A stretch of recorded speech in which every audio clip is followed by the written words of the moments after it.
জয়গুরু বন্ধুরা, আমার চ্যানেল বিটিস কিচেনে আপনাদের সবাইকে স্বাগত। আজকে আমি আপনাদের রান্না করে দেখাবো কলার ছোকলা বাটা। এখানে দেখুন আমি কলার ছোকলা, দুটো কলার ছোকলা দিয়ে কুচিয়ে সুন্দর করে রেখেছি ধুয়ে টুয়ে। আর এখানে চিংড়ি মাছ, আমি সব চিংড়ি দেবো না, কিছু চিংড়ি দেবো এই কলার ছোকলা বাটায়। কড়া গরম হয়ে গেছে, আমি কড়াতে এবার তেল দিয়ে দিচ্ছি।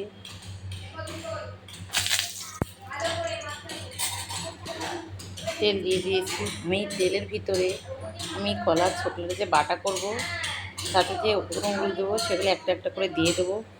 আমি দিয়ে দেবো শুকনো লঙ্কা, একটা কাঁচা লঙ্কা, তিনটে শুকনো লঙ্কা দিয়ে দেবো। আমি দিয়ে দেবো রসুন, কলার ছোকলা বাটা আমি রসুন দেবো, রসুন দিয়ে দিচ্ছি। এবার দিয়ে দেবো আমি কালো জিরে, কালো জিরে না দিলে বাটাও ভালো লাগে না, দিয়েছি কালো জিরে। এবার এগুলো নেড়ে চেড়ে আমি এই ভাজার ভিতরেই আমি দিয়ে দেবো চিংড়ি মাছ কটা। একবারেই দেখুন একটু লাল হয়ে গেছে, কিন্তু আমি দিয়ে দিচ্ছি কটা চিংড়ি মাছ।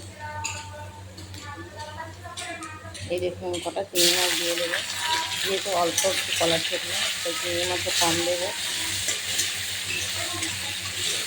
দেখুন চিংড়ি মাছ দিয়ে দিলাম। আমি এবার দিয়ে দেবো লবণ, দিয়ে নেড়ে ছেড়ে দেবো হলুদ, দিয়ে দেবো হলুদ,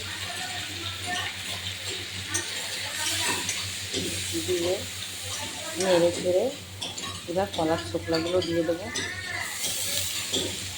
একসঙ্গে ভাজা হয়ে যাবে।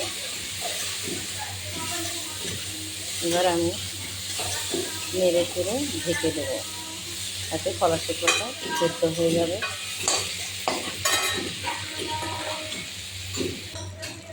ঢাকনা তুলে একবার একটু নেড়ে ছেড়ে নিতে হবে। আমি আর একটু সামান্য হলুদ দিয়ে দেবো, আমার দেখতে সাদা দেখাচ্ছে, তাই সামান্য একটু হলুদ দিয়ে এবার নেড়ে ছেড়ে আর একটু ঢেকে দেবো। বেশ সময় ঢাকা লাগে না, এক দুবার একটু ঢেকে দিলেই হয়ে যাবে। এবার ঢেকে দিলেই হয়ে যাবে।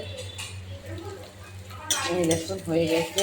এবার আমি নামিয়ে নেব, শিলে বেটে নেব, শিলেই নামিয়ে নেব একবারে। এই দেখুন বন্ধুরা, আমি এবার শিলে বেটে নেব। দেখুন এই যে কলার ছোকলা আমার বাটা হয়ে গেছে, দেখুন কি সুন্দর হয়েছে। আমি একটু মুখে যে দেখলাম, টেস্টটা ভীষণ ভালো হয়েছে। এই কলার ছোকলা বাটা আমার মেয়ে ভীষণ প্রিয়। আমরা একলা ভাত এই দিন খেয়ে উঠতে পারি।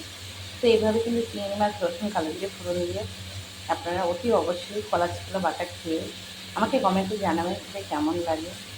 তো আমার এই রেসিপিটা যদি ভালো লেগে থাকে তাহলে please please please like, share, comment করতে কিন্তু ভুল করবেন না। আর সাবস্ক্রাইবটা করে দেবেন। জয় গুরু।